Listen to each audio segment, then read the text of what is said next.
good evening, and welcome to Normal Island Live.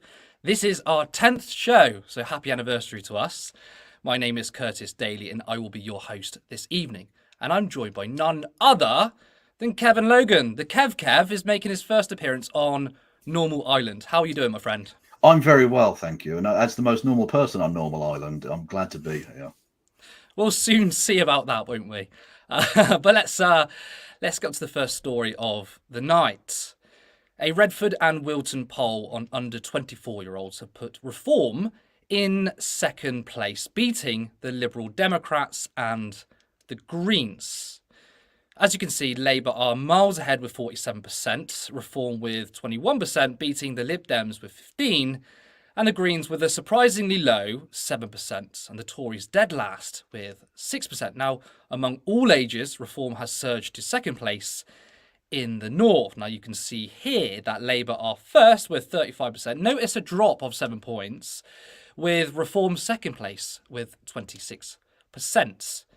Now, it's not surprising that Reform are doing well nationally with the complete collapse of the Tories, but this is a second YouGov MRP poll that has the Tories on its lowest ever number of seats in history. YouGov predicts that Labour will win 425 seats with just 39% of the votes, and the Tories on 22%, which YouGov predicts a record low of 108 seats. Kevin, less surprising about Reform's national polling, but second place with young voters. Look, it is one poll, but that is certainly breaking conventional wisdom. What do you think about that? Yeah, well, as you say, it is just one poll, so take it with a pinch of salt. But I think it is an interesting result. I think there are a number of factors at play. Firstly, the collapse of the Conservative vote, not just because they're generally terrible, of course, in a number of ways, both spiritually and legally, but the fact that they don't actually really represent Conservative positions, right? They're very high tax, they're very high immigration, for instance, which if you're a person for whom those issues really matter, you're not going to vote for this version of the Conservative Party. So there really is the only rightist option as such is probably the Reform Party, albeit I would argue the Labour Party is kind of rightist, but maybe we'll get into that later. But the fundamental and I think biggest underlying factor in this is the abandonment of the centre ground, especially by younger cohorts of voters. So you have in both the 18 to 24 and 24 to 35, is it, I think, the Reform Party gaining ground. But you also see, I think, the Green Party gaining ground as well, because the kind of centrist politics, the kind of neoliberal economic orthodoxy that we've seen for 40 years isn't serving those younger people. There used to be a theory that the younger you were and the less economically advanced you were in your life, the more left-wing you were, and then you became more reactionary as you got kind of more economically advantaged later on in life. But because that isn't happening, because the kind of Thatcherite, Reaganite, neoliberal hellscape has been instituted, the younger generations are not getting richer. And so there's a roadblock to that kind of change. Now, that doesn't necessarily mean they're going to the left. Some of them are looking for alternatives to the centre ground politics, which can be Reform, it can be the Workers' Party with George Galloway, it could be the Green Party. To some people, it might even be the Liberal Democrats who might try and position themselves in a more progressive light. What do you think it could be driving the push to reform for younger people? We can understand the material circumstances of why we have this so-called generation left, which is more radical leftist politics among the young. And of course, more radical politics is emerging for these people, but why potentially are young people moving rightwards? Well, firstly, the right own all of the media, so they have an inherent built-in advantage of access. You see, for instance, Nigel Farage has had 20 years now, or actually more than 20, nearly a quarter of a century, of essentially free primetime propaganda. He has been on Question Time God knows how many times. He gets positive press on GB News, in the Daily Mail, in the Sun, all the time. He's lauded as someone respectable, when he really oughtn't be. He's a kind of frog Adolf Hitler crossover. But he's treated in that respectable way. And so there isn't quite the same stigma attached to his politics as there would be to the Tory party if they had the exact same policies. Also, he's a much more plain speaking guy. He can communicate ideas in a way that no Conservative politician other than maybe Boris Johnson, I suppose, has been able to. So he connects with people in a way. And he does offer a kind of alternative. I would argue it's not really that much of an economic alternative, but he does offer at least a kind of moral alternative to the Westminster elite. Even though I'm sure he actually wants to be part of that elite. That's why he parties with the Tories and stuff, But he does offer some kind of difference. And in the same way that during the Brexit referendum, you can't offer status quo to people who have no stake in status quo. The Conservative Party and the Labour Party are essentially offering status quo to people who have no stake in it, so they're looking to anybody else. Which is why, even though in the poll, Labour Party are on 47%, that's down 7 points. People don't actually want to vote for them. There's nothing else in many areas. I mean, I would say since maybe 2015, maybe earlier, typically you were seeing polling for the Labour Party around 60%. Yeah. It probably peaked under Jeremy Corbyn. I want to kind of touch upon what you said about the media. I mean, you're absolutely right. The right wing pretty much have control over the media narrative. But that's legacy media. And of course, millennials, Zoomers, and even younger are paying less attention to the mainstream media. So I guess the question will be, how are right-wing forces or reform reaching younger people? Obviously, you could say through TikTok, through social media, but what is it about the right-wing ideology that potentially entices? Obviously, not most young people. Most young people are going to be left-wing for a very long time, but a significant portion of young people feel enticed by right-wing politics or right-wing populist politicians. Well, firstly, in terms of the media, even though people are paying less attention to the legacy media, that doesn't mean that effect has gone. The BBC is still the largest media organisation, certainly in Britain, and one of the largest on earth. It has huge sway, and the fact that it has been captured by Conservative forces, both on its governing body and in terms of its essentially censure of criticism of certain governmental policies and things. You see it with the fact that, the Question Time, the flagship programme, is essentially a right-wing love fest most bloody weeks. It's terrible. When the most, left-wing person there is some sort of right-oid Labour MP, it's silly. And secondly, because the same money that bought the legacy media still exists on the right, they're now buying new social media as well. So you have literally Elon Musk pumping the brakes, pumping the gas at Twitter. You have groups, all kinds of dark money groups putting money into Facebook. If you look at the trending page, it's often people like Ben Shapiro in the Daily Wire, not because of organic growth or people liking that stuff, but because they've got the dark money to be able to pump it and put advertising on it and get that out there. And that obviously then feeds into a loop with the algorithm as well, because it thinks that people want this kind of news, whereas actually they're being kind of bought that space. And in terms of the appeal that rightist politics has, it's the same in some respects as with all age groups. It appeals to a base instinct, right? It appeals to a base instinct and then gives you a very simple, albeit wrong, enemy to go after. So we know as leftists that the enemy isn't someone coming over in a boat. It's the people in the city of London, right? It's bankers, it's horrific politicians, it's CEOs and billionaires that are your enemy. Your enemy's in pinstripes, not in a boat. But it's very easy to say, we haven't got enough houses. Look at these people who want houses, rather than who's stopping us from building houses. Why are houses so expensive? It's not a Romanian, it's a British person. But it's a very simple scapegoat. The same playbook has been played by the Conservatives for 200 years, basically, which is, like I say, to give a simple answer to a difficult question, which masks their economic thievery from the working class. I'm wondering if there's potentially all of that combined with another analysis. Look, we have consistently said for a long time that the myth of becoming more conservative as you get older, well, it is a myth, because actually it's a response to our material circumstances. Now, actually, when Margaret Thatcher was in power, majority of young people were Thatcherites or supported Thatcher. It's very different today, and young people, if anything, are becoming more radical rather than more conservative, because the initial Thatcherite ideology, which helped aspiring working class people to become middle class or wealthy, a lot of that through essentially using public the public realm, such as council housing, and using that to make money. That was very beneficial to sort of the Gen X sort of people. Yeah. However, I have this view, and I've had it for quite a while now, that this generation left isn't solidified. And actually, there is a danger we can lose the left. And that is, I see it on TikTok, this prevailing idea of the hustle culture. Now, people understand that things are very hard. People understand that things are very hard for younger people.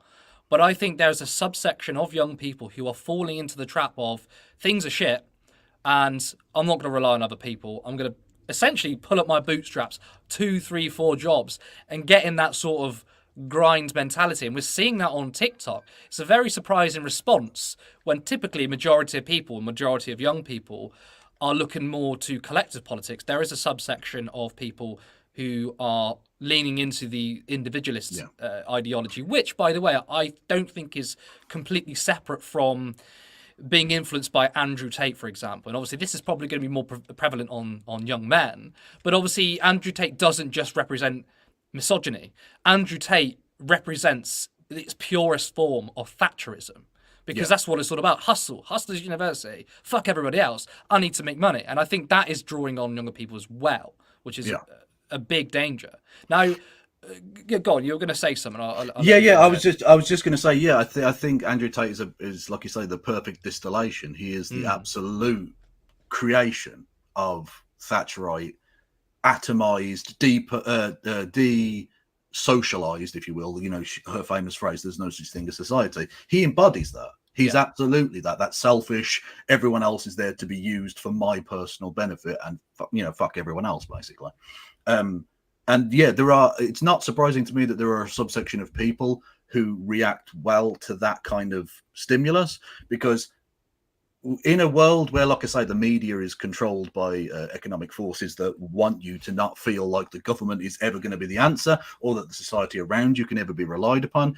If you've been told that from birth, and basically if you're under the age of 50, you have been told that from birth, basically by the kind of mainstream rock solid consensus of Westminster and the media, you're going to go, well, if there's no one else to rely on, I'm going to have to rely on me.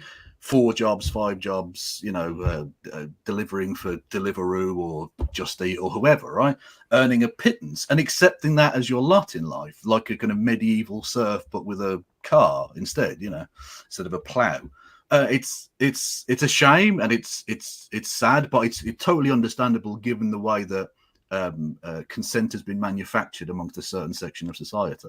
And unfortunately, it's going to take quite a long time, and probably you might have to essentially skip some generation here to actually get to teaching younger generations, the kind of Gen Z people coming through, not to fall into that same trap. Now, I want to bring the focus back to sort of electoral politics. Yes. Looking at the numbers that we had of the polling earlier, these results pretty much would only give Reform maybe 4 or 5 seats. It gives the Greens 2. Now, obviously, I'm personally very glad that there isn't a huge influx of Reform MPs under first past the post. But this is about democracy. I mean, and I think it's clear that, look, Labour are not going to implement PR under any circumstances. But in terms of the discourse, PR will be a prominent subject after the election. Do you think this potentially in any way could put some pressure on the Labour Party to look at PR? I mean, they'll obviously resist, but if they refuse to even touch it, to even talk about it, could this actually have a negative consequence for the party when they're in power? Unfortunately, no, I don't think it will. As much as I'd like it to. In fact, they'll probably use that as the argument, and it certainly was used by people when, if you remember, was it 2010 election when I think UKIP came third in the rural vote? Wasn't it? Which essentially is a very good analogue for the Reform Party because it's Nigel Farage, basically. They came third overall in the total number of votes. Now, the Democrat inside me says they should get, therefore, the 3rd largest number of seats. That the people voted for that. If democracy is to mean anything, your vote actually has to count for something. But also, I was very glad that Nigel Farage and his ilk weren't in Parliament. Although there were people they were replaced with were just Tories, so was it actually any better? I think PR would be best, because if you actually look at the numbers, if you add up the Labour vote and the Lib Dem vote and the Green vote, vaguely liberal-ish to left politics is the majority. consistently. Even in a bad year for Labour, if you add up all of those kind of progressive-ish to actually progressive voting blocks, you're going to end up with a majority. The Conservatives have been essentially unchallenged as the rightist party for the large majority of the last 200 years, and that's why they've been successful. It's not because Britain is naturally a more conservative place than anywhere else. It's because you have one brand on the right, unchallenged for 200 years, have their roots throughout the country. And so that's why they've been able to, monopolize a relatively small section of society to gain a majority of the votes. So I think it would be good to have PR, but I don't think there'll be any pressure for him to do so, because they can just point to the kind of horrific garbage, the kind of people that think we should have been neutral towards Hitler and things like that within the Reform Party, and say, do you actually want to empower these people with proportional representation? And they can point to Italy, where again, it's not a particularly massive majority, but it's enough of the majority to form a coalition where you've got a fascist that's able to take over, and it leads to unstable government as well in a lot of cases. So I think there won't actually be any pressure on him to do anything, especially if he gets a majority of 300, because then he's just a dictator. He can do whatever the hell he likes. I think I agree with your analysis here, because, look, I was asking this question, whether the national discourse of PR, which will be, if you want to look at it this way, a positive impact of reform gaining in the polls, is that at least the discussion around PR will be more prevalent. Unfortunately, it takes a right-wing party to do it, not when it's unfair on the left. Yeah. But essentially, there was two ways the Labour Party could go about this. It could be, look, we can't ignore PR anymore. Or, I think your analysis is correct, is essentially use what people who were against PR before in 2015, 2010 about UKIP, they said, well, all right, yeah, you can get more radical politics on the left, but look at the rise of the right, which, by the way, first past the post hasn't stopped that. We can see that the centre ground is completely shifted to the right. Both Labour and the Tories are capitulating to reform. And actually, if we had first past the post earlier, then we might not have had to do that, because we would have had more left-wing politics in Parliament. But I think I do agree with your analysis there. Indeed, yeah. And I think the point you make there about people in opposition always being more in favour of PR and people who are in power not being so is exactly that point. It's that if you're the recipient of the benefits of first past the post in having a large majority, it's like the turkeys voting for Christmas. Why would they? Exactly. Why would you give that up at the next election automatically without even fighting it? And of course, the same two-faced snakes that exist in Westminster, who will argue for proportional representation when it suits them, if they get themselves a majority, all of a sudden will completely abandon that, because unfortunately, and this is sort of the problem with the nature of democratic politics, I suppose, is that people who seek power are never going to vote to give up their power. Exactly. And so that's why PR is always going to be a difficult sell. The thing is, of course, what would have been good if the Lib Dems hadn't been such, sellout so-and-sos and had been able to actually force the Tories into a position where they instituted some kind of alternative vote rather than just having a referendum and a 5p bag tax for 300,000 deaths. You'd actually be in a situation where you could essentially use it as the thin end of a wedge in which to get more progressive members of the Commons, and possibly even democratise the Lords via proportional representation as well, and actually gain power in the heart of the beast, the belly of the beast in Westminster, for a more progressive alternative vote system or proportional representation or ranked choice voting or something like that. And that's a way you could have actually gained something. Whereas because the parties in power have had a stable enough hold on things, even in the coalition and in the Supply and Confidence Theresa May government, they've had a stable enough government structure there that they've not had any pressure on them to have any kind of change, because why would they give that up? We could probably talk about PR for the entire show. There's lots to unpack there. And in fact, you're going to get a better analysis of this than if you were to go on some centrist podcast, the rest is politics, or whatever it's called, or the mainstream media. You ain't going to get an analysis like this. But we are going to move on to our next story. J.K. Rowling has attacked Labour in what she describes as the party turning its back on women. Now, she took to Twitter to post an article she wrote for The Times.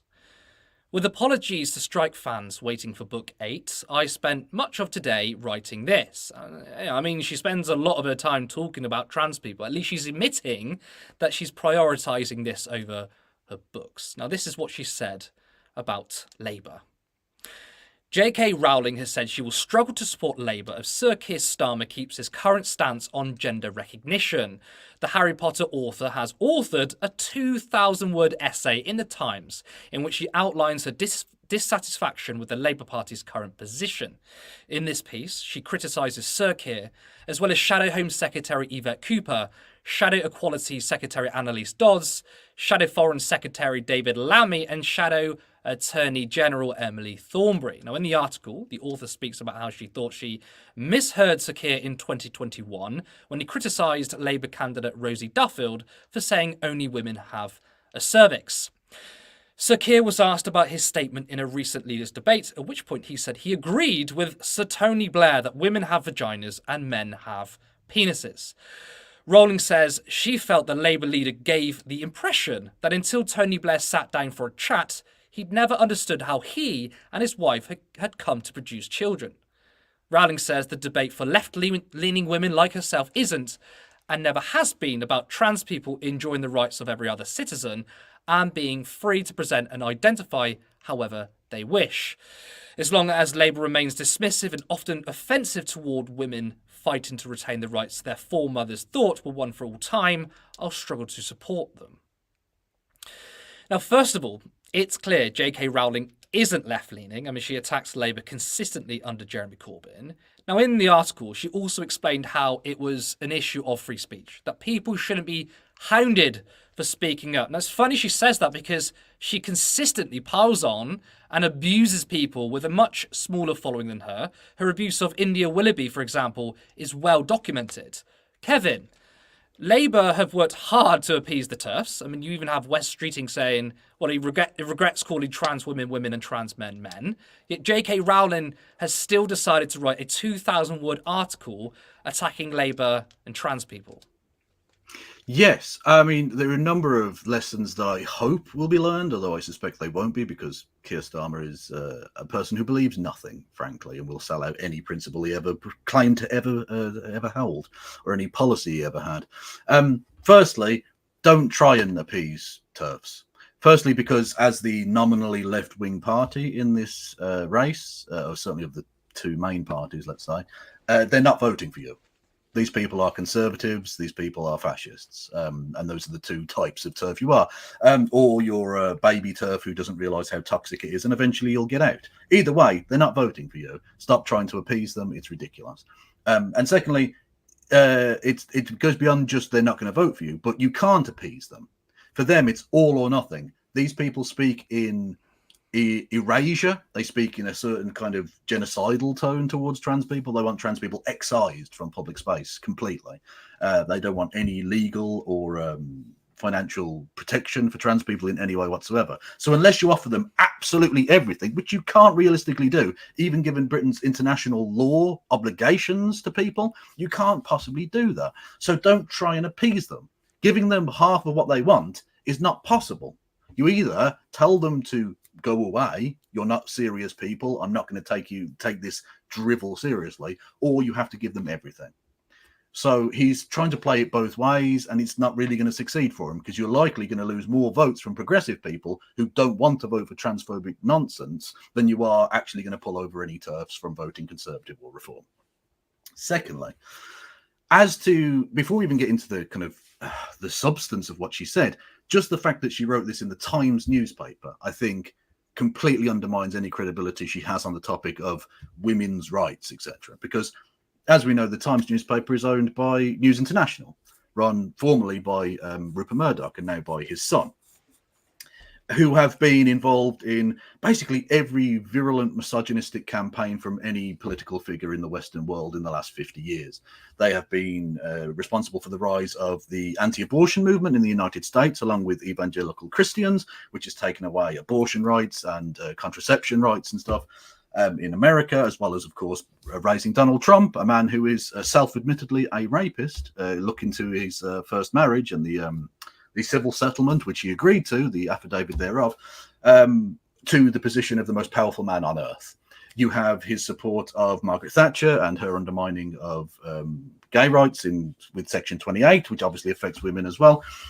The idea that she would write in that newspaper for that man and that movement about women's rights is a disgusting abuse of that term.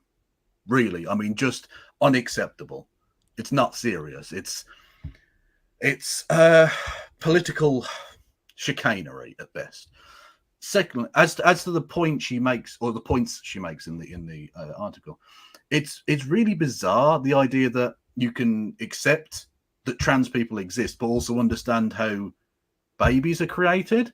Like, she seems to insist that he didn't know how he'd created his own children until Tony Blair told her. Like, and also, can I just say, I don't give a fuck what Tony Blair says about anything. He also said, men have penises, women have vaginas. He said Iraq had weapons of mass destruction. I don't give a fuck what he has to say about basically anything. He should be at The Hague. He's a mass murdering war criminal.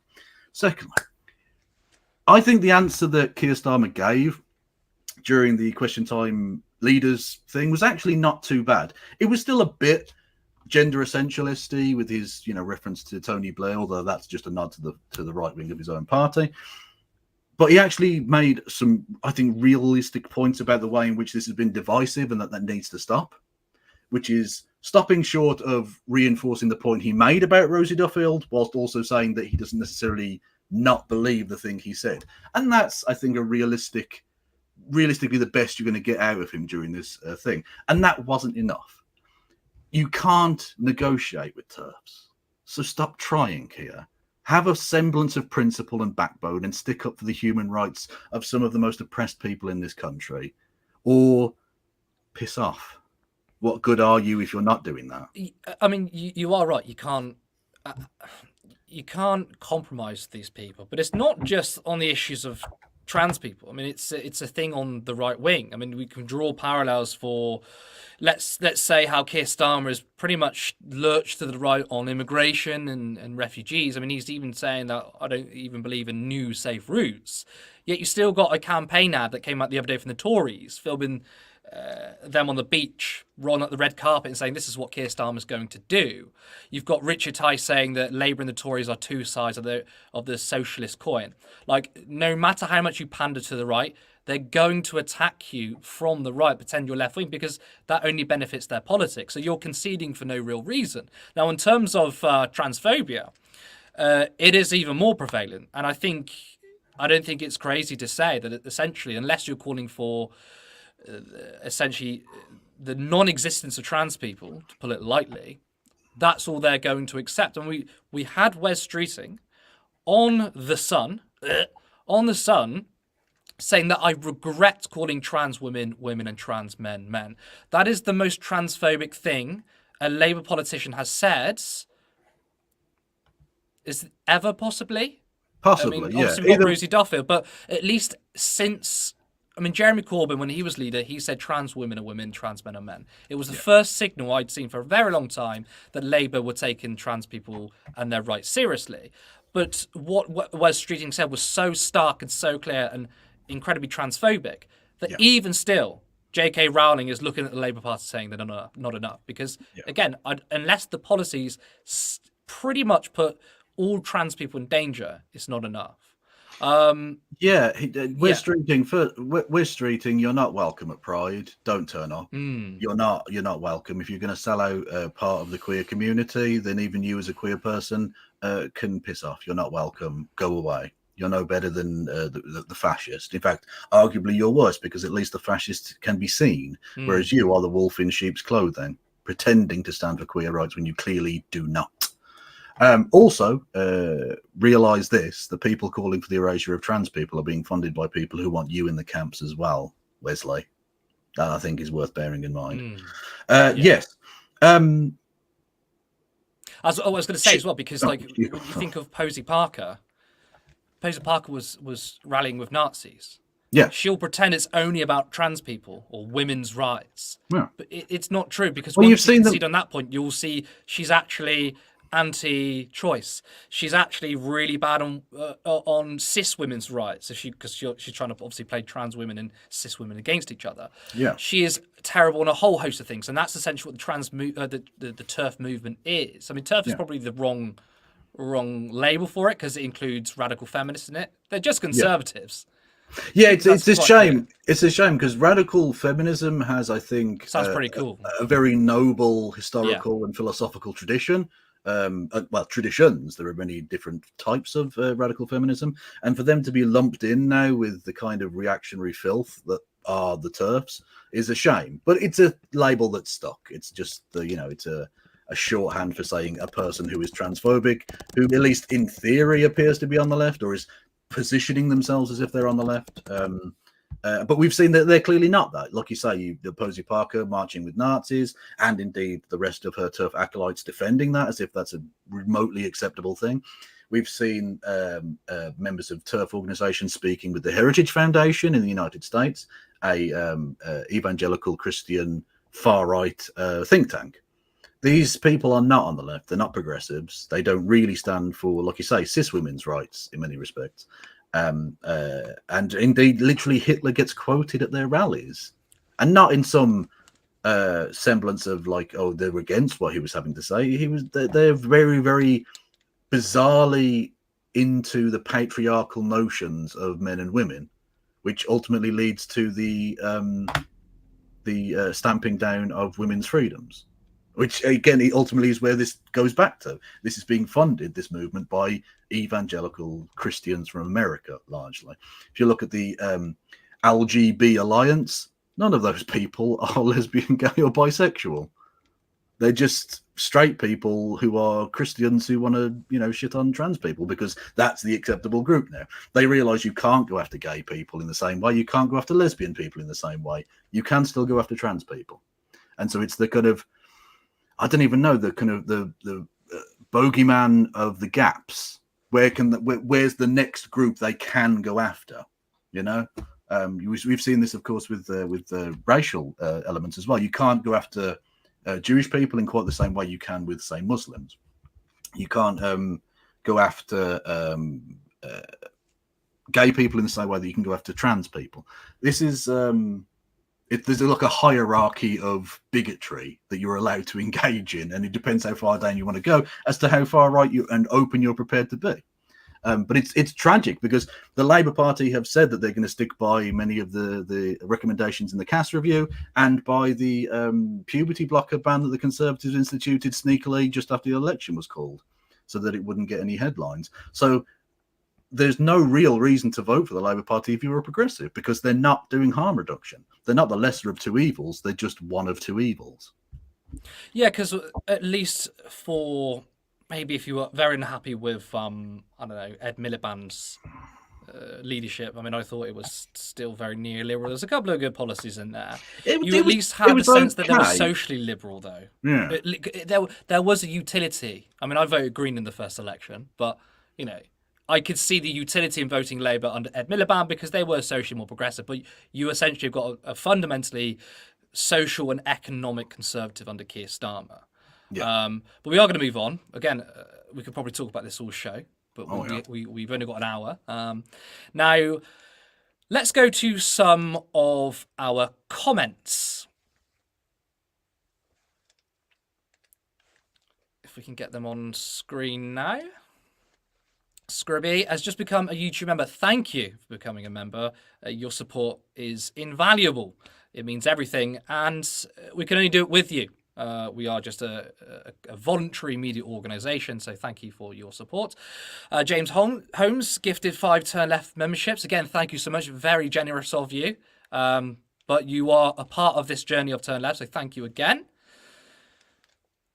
Specs being farmer, as short-sighted as the policy is, I can see the 20,000 tax thing is popular. It's crazy and would destroy public services, but I can see why people like this idea. I'm assuming you're referring to reforms tax bracket change. Of course, yes. I mean, it's a good policy for those who are in that bracket who are paying taxes. If you're earning £17,000 a year and you're lifted out of tax, of course, that's a good thing materially.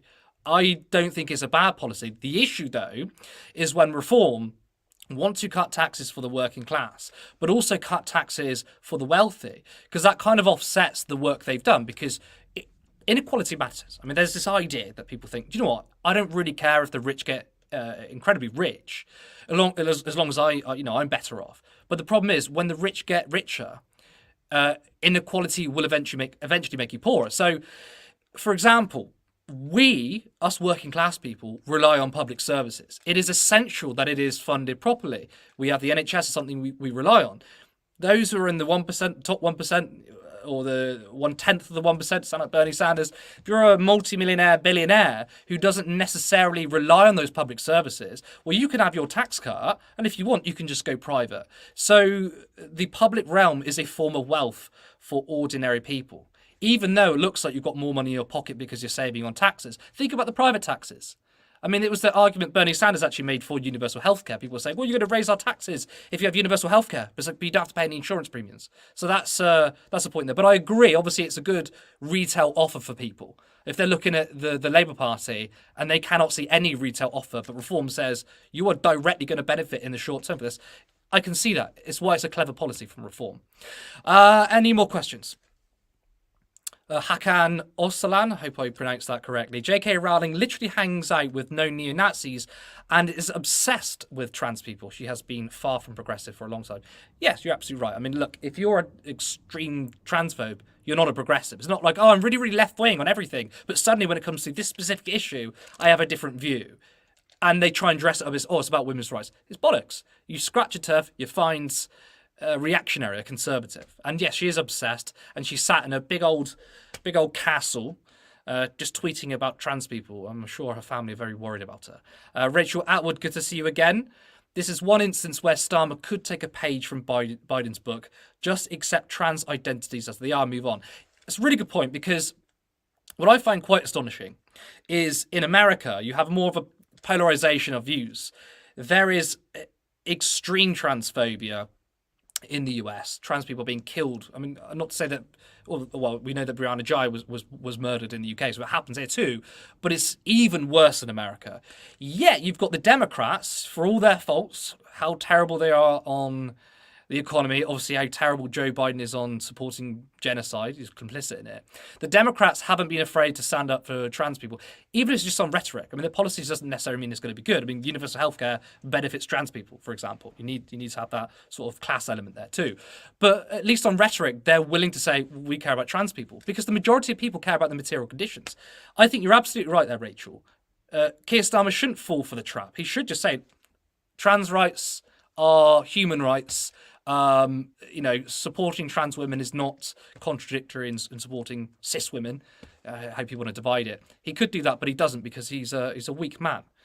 Now, Turn Left is still completely voluntary. We have multiple people working on these shows. We've got this amazing producer in the background who's doing all these graphics, doing the camera and the comments and stuff. So we are all working really hard in our spare times to bring this content to you. So we would really appreciate it that if you subscribe, if you haven't already, make sure you share our content. And if you can support us on Patreon for £3 or £5 a month. The goal is to become a fully funded media organisation where people can dedicate their time to Turn Left with a wage. Now, moving on and keeping with the Labour Party. John Ashworth was videoed on the street being asked about his stance on Gaza and his support for Benjamin Netanyahu. Yet he immediately pulled his own phone out and claims he was being bullied. Do you condemn Netanyahu? Yes or no? You see, I am not going to have these guys. I'm just a simple question. Do you condemn Netanyahu? I'm not going to have these guys bullying me off the street. No one's bullying you. It's a simple question. We're asking you why you abstained for the vote. Yeah, to vote for a ceasefire. It's a simple question. No one's bullying you. If you can't answer the question, say it. We're not going to have the people intimidate us. No one's intimidating you. It's a simple question. Why did you abstain? Why did you abstain for the vote for Gaza? It's not a vote. So me asking you why you abstain for the Gaza vote is bullying you. How is that bullying you? And people have Leicester South. We have every right to question why you didn't represent us in Parliament. And if you want these people to win this election, if you want the bullies... He doesn't want us to ask him why he abstained from the Gaza vote. If you call us asking you why you abstained... You've got to vote against this. Why did you abstain from the Gaza vote? These people don't decide. Why did you abstain from the Gaza These vote? people bullying, Why? intimidating, It's not bullying. It's shouting, not intimidating. They don't It's a decide simple what happens in question. Leicester. It's a simple question. You got the blood of Palestinian men, They women, don't and have to children on decide your what hands. happens with energy bills. So if you want to make sure It's a disgrace. that these Is loud Netanyahu a bullies war criminal? Why couldn't you don't win condemn in him? Leicester South, you've got to get out. Why couldn't you and condemn vote Netanyahu? Labour on July the 4th. Why couldn't you condemn Netanyahu? Why couldn't you condemn him?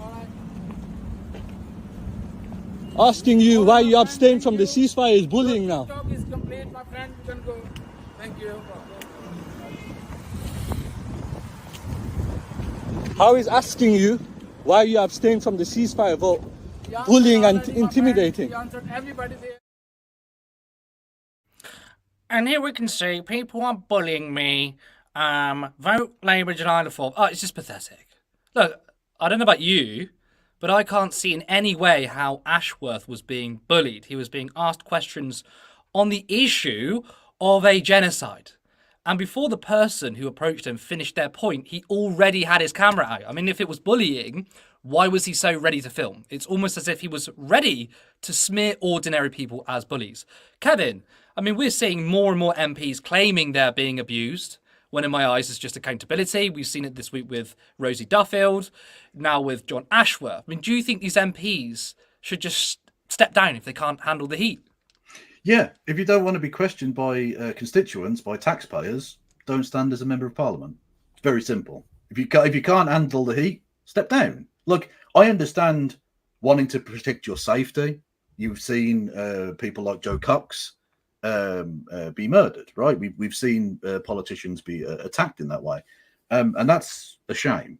That really is. There's no real way of absolutely protecting that. There are some bad people and some mad people who unfortunately exist and aren't protected against and protected from themselves. But people like concerned citizens who want to question Rosie Duffield about her views about trans people, or to question John Ashworth about, as was rightly pointed out, the amount of blood that's on his hands from the war in Gaza, that's just a perfectly reasonable part of democratic dialogue. If he was so intimidated, why did he calmly get his phone out and start chatting and just continue to walk down the street? I don't know about you. When I feel intimidated, I don't tend to get out my personal belongings, which cost lots of money, and waggle them about in the face of the person who is intimidating me. He's full of shit, basically. He's a melter. And by the way, spot on impression. Sounded exactly like it. Love it. I mean, are you suggesting that he's performing here? It's all. Oh, absolutely. Anything to play the victim, because they love doing that.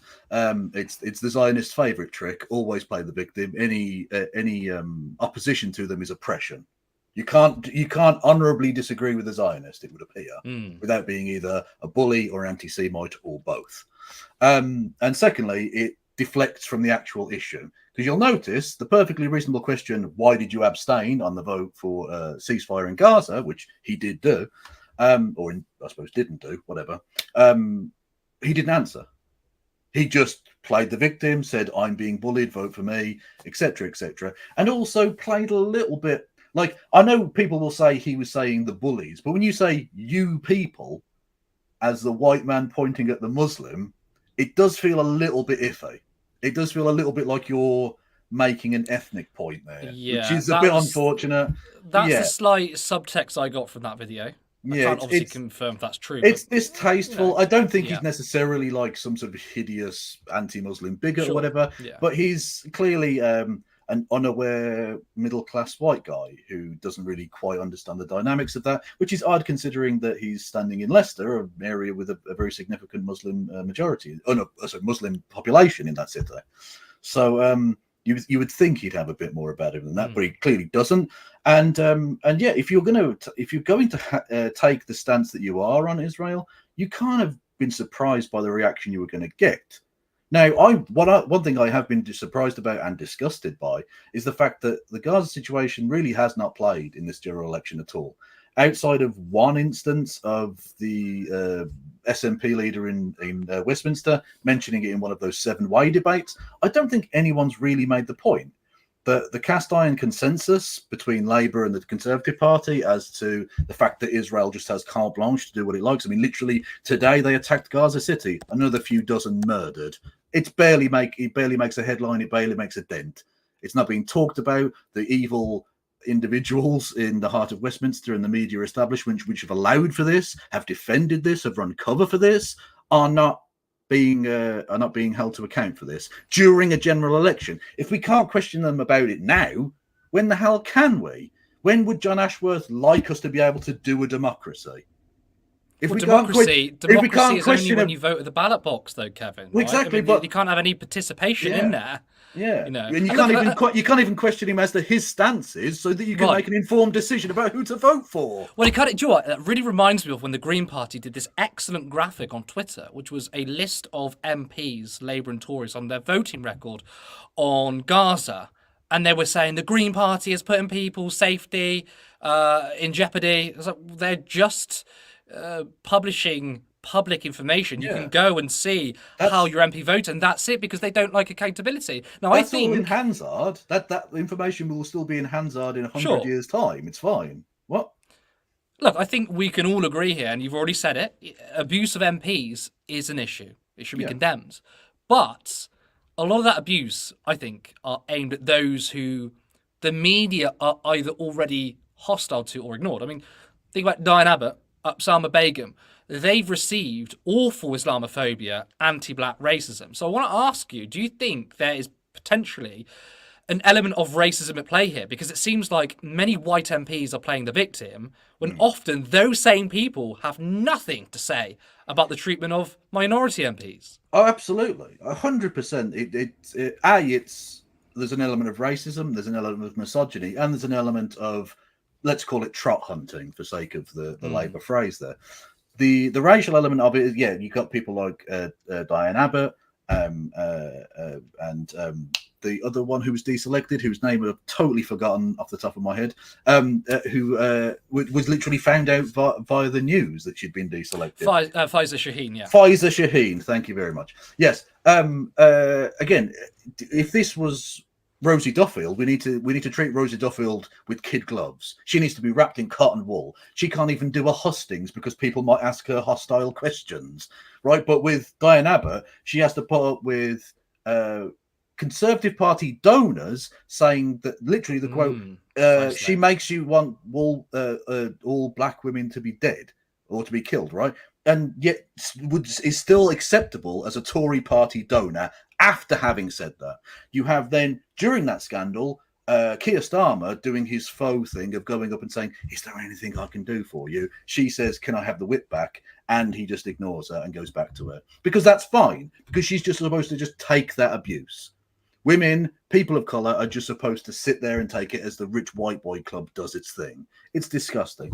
And I think you've seen with the kind of left bashing as well, the amount of vitriol that was poured on people like Jeremy Corbyn and Diane Abbott and John McDonnell and to a degree George Galloway, although I do admit he is very problematic in his own way. But I think some of the opprobrium that has been pushed on him is out of place and is too much. Because they have at least nominally left-wing views, and that goes against the Westminster establishment. These people's lives have been put in a significantly higher amount of danger because of people saying, literally saying that Jeremy Corbyn's a danger because he wears a tie, or indeed a danger because he doesn't. Well, I mean, he was a target of a terrorist attack. Yeah, exactly. Finsbury Park. Literally, yeah. So he could be dead today because of a terrorist attack, which I'm sure had nothing to do with the newspapers calling him Hamas supporter, terrorist sympathizer, a fucking Czech spy.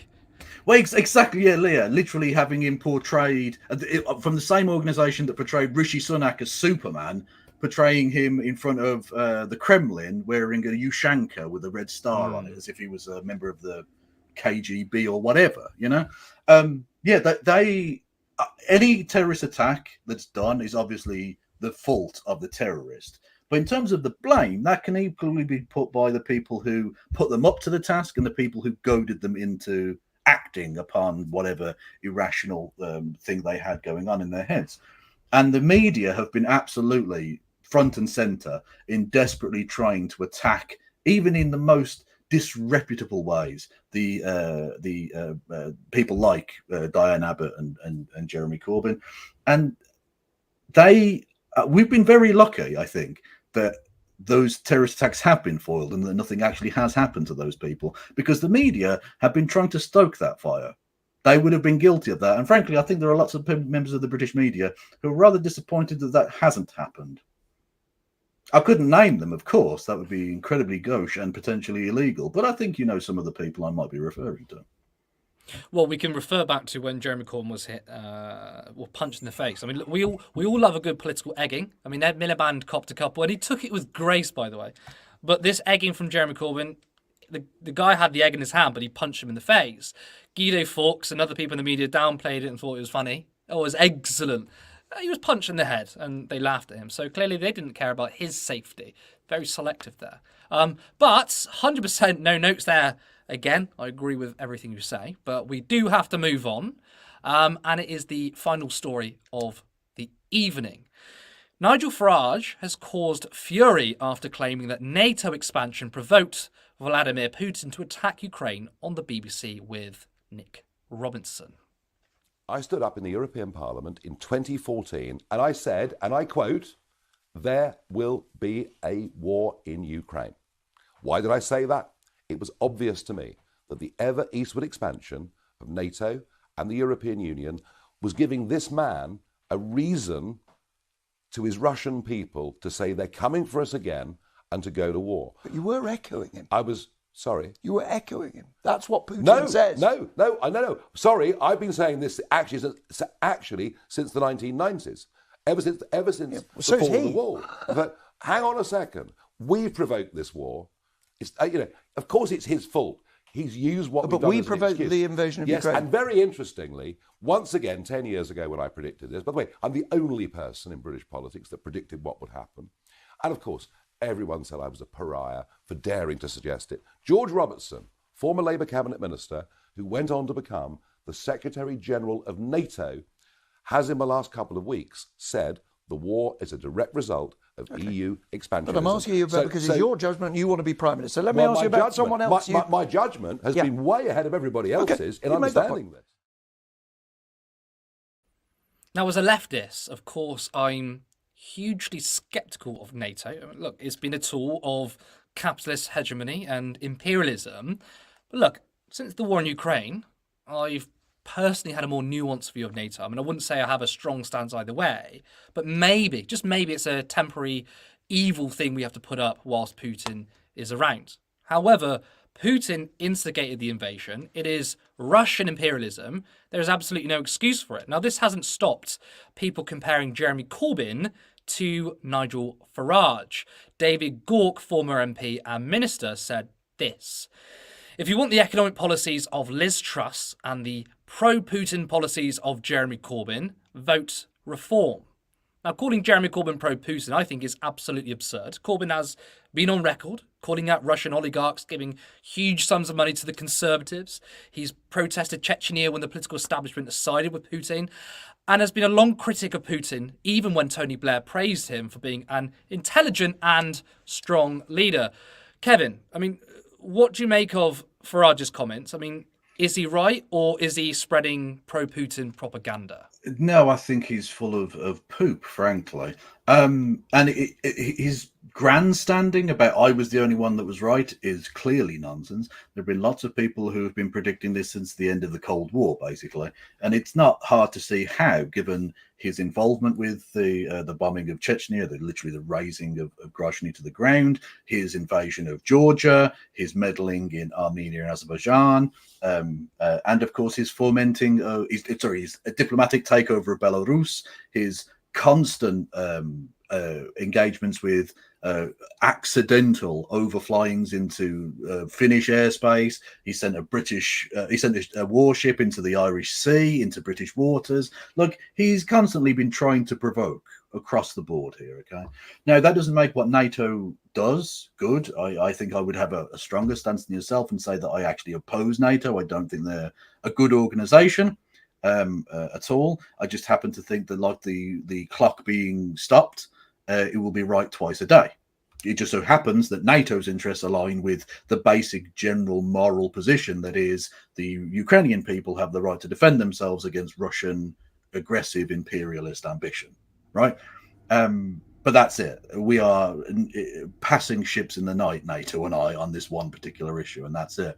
But yeah, the idea that this was provoked, well, you'll notice that he says the word reason, that this gave Putin the reason, not the excuse, not the opportunity, the grubby opportunity that he took. No, the reason. So basically you're legitimizing it. You're saying he had a legitimate reason to do what he has done, even on top of the fact that he'd already annexed the Crimean Peninsula directly against international law that no one else recognizes outside of him and his own puppets.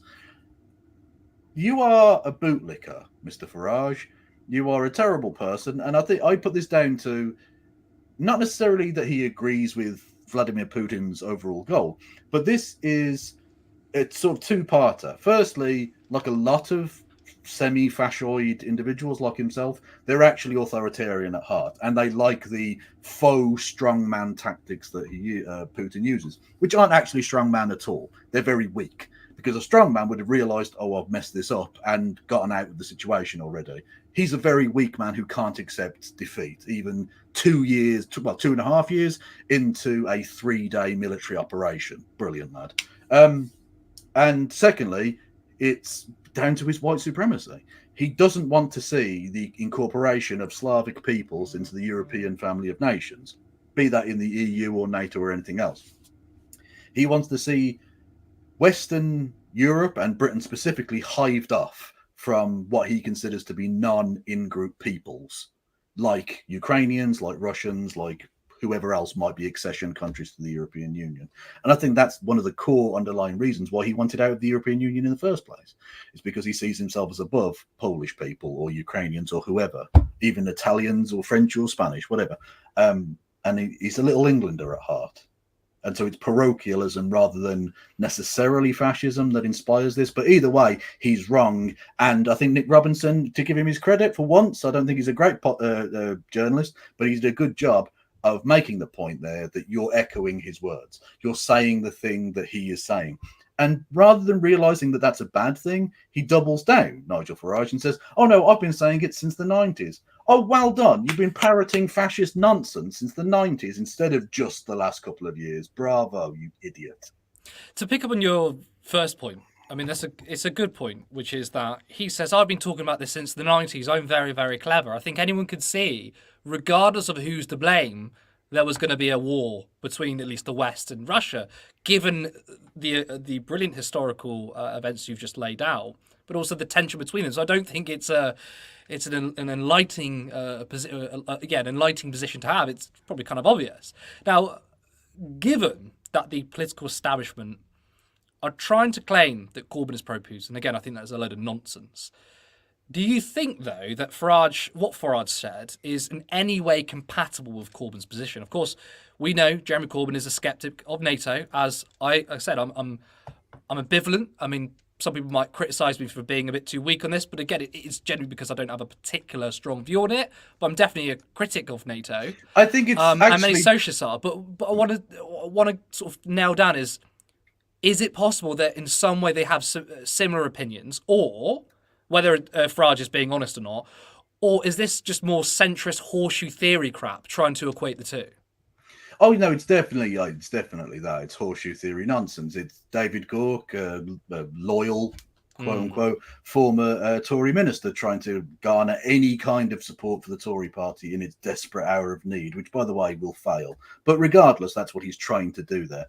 In the same way that you saw the melter Keir Starmer say that the Tory manifesto was like a Jeremy Corbyn manifesto. He's essentially trying to do the same thing. He's the adult in the room, and it's crazy mad people like the Conservatives and Jeremy Corbyn who are exactly the same somehow, who are to blame or whatever. It's nonsense. It's childish silliness. It's not to be taken seriously.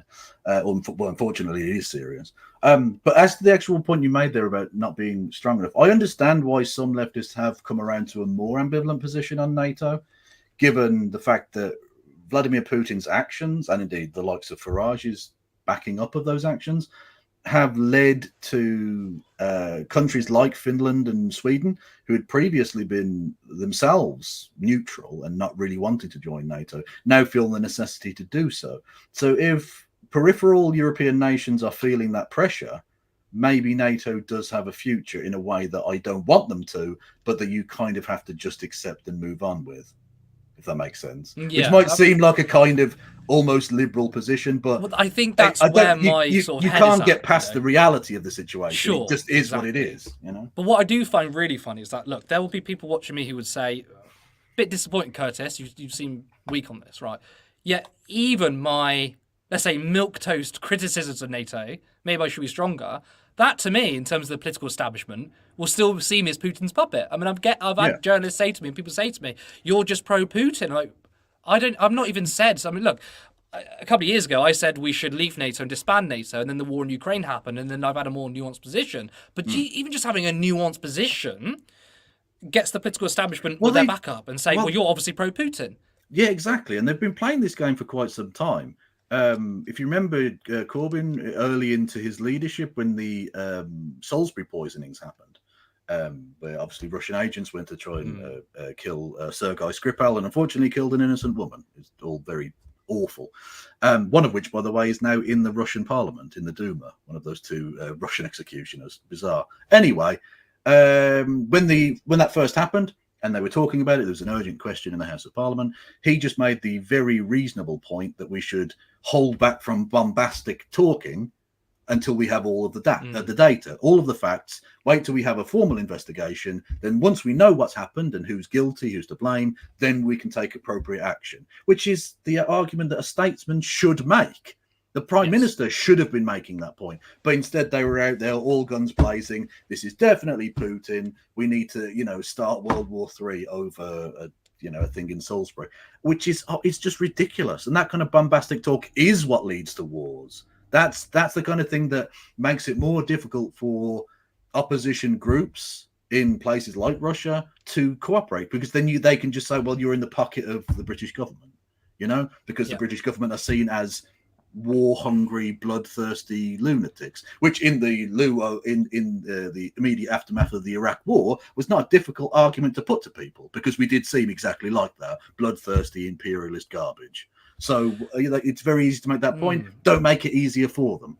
Yeah, but we really lack nuance in this discussion across the mainstream media. They want black and white. I mean, I've openly said multiple times that I disagree with Jeremy Corbyn when it comes to sending arms to Ukraine. Now, I'm not happy about it. I don't want to see more arms, but I'm relaxed about it, because at the end of the day, I think that's consistent with my views on Palestine. I mean, I love it when liberals do this sort of logical gymnastics here, mental gymnastics here, when they say, oh, well, yeah, we'll fully back Ukraine against Russian aggression, and then suddenly they're also Zionists. I would say I'm consistent and say I would love to send arms and money to Palestine against Israel, as I'm okay with sending arms to Ukraine. Now, Jeremy Corbyn has openly said, I don't think it's a good idea. He's worried about getting into the wrong hands. Now, someone like me who disagrees with his position, I can still say Jeremy Corbyn is absolutely right to have that view in a democratic society. I think we need voices like that, even though I disagree. And that doesn't mean I think that he's pro-Putin in any way. Yet people in the establishment would say, see, he's pro-Putin. And I think that Nigel Farage, again, I actually do think Nigel Farage is more ideologically linked to Putin because they're right-wing. That's just true. But Jeremy Corbyn isn't. They're worlds apart, and it's crazy how the mainstream media frames that they can't have an adult conversation. Whereas for me, I don't completely agree with this guy, but I think it's an important point to make. Now, I do want to ask you about. I mean, bring it back to Reform and Nigel Farage.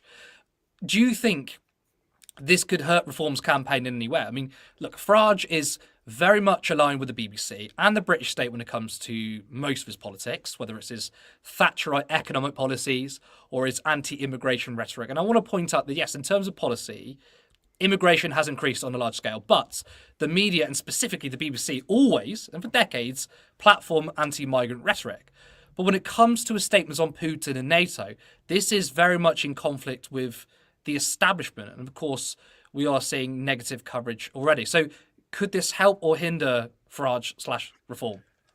It's difficult to say exactly because, I mean, I think it will hurt him. I think so, because it is clearly out of kilter with what the majority of British people think. Even people who are slightly sick of us giving money to Ukraine at this point still aren't like pro-Putin. They're not, crazy or anything like that. So I think it will hurt him a little. But in terms of the number of votes he'll get and the number of seats he might be able to obtain, I don't think it will hurt him that much at all, because frankly, he's not trying to go after respectable votes, really.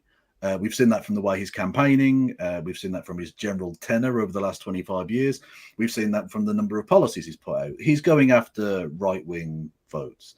And there is definitely a tendency, although less so than in America, for there to be a kind of isolationist right-wing streak that doesn't want us to be involved in any of this because it's like someone else's fight a million miles away, etc. And so I think the people who were already turned off by his complete aversion to the kind of mainstream political zeitgeist or whatever have already made that decision.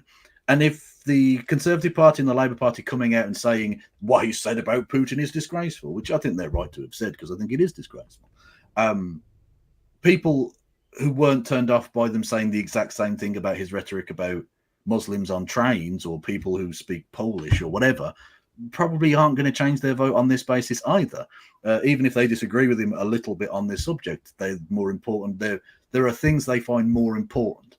The Russia Ukraine issue has actually faced less scrutiny than even Gaza Israel has during this election campaign, and so I don't think anyone has it high up their agenda in terms of like where they rank the different topics, the different political issues. So I don't think this will make a massive difference overall, but I think in terms of him potentially overtaking the Tory party or even taking over the Tory party at the end of this whole process, I don't think that plays very well, because then he will have to start going after more centre ground votes or more respectable sort of votes, and this really doesn't play well in that because it makes you look a little bit crazy, frankly. Yeah, I think it's probably good for a short term. He's got a lot of popular support, so this election might be good. But you are right, I guess. I mean, there's going to be a subsection of Conservative voters who will be appalled by his comments, and if he wants to, and that's his goal, and Reform's goal is to pretty much take over the Tory party, literally turn it into just the opposition. He's probably screwed himself there, or painted him into a little bit, yeah. Which that makes me happy. Yeah, no, that's probably a good thing, yeah.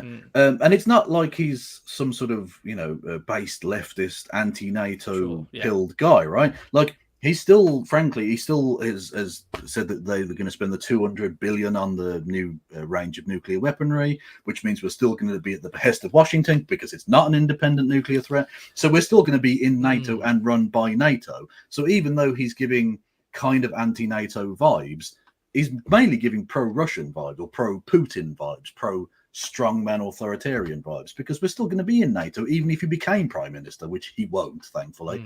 But even if he did, he's no real different when it comes down to the brass tacks of it. He's just more of a loose cannon with dumb talking points. He doesn't hide his power level that well.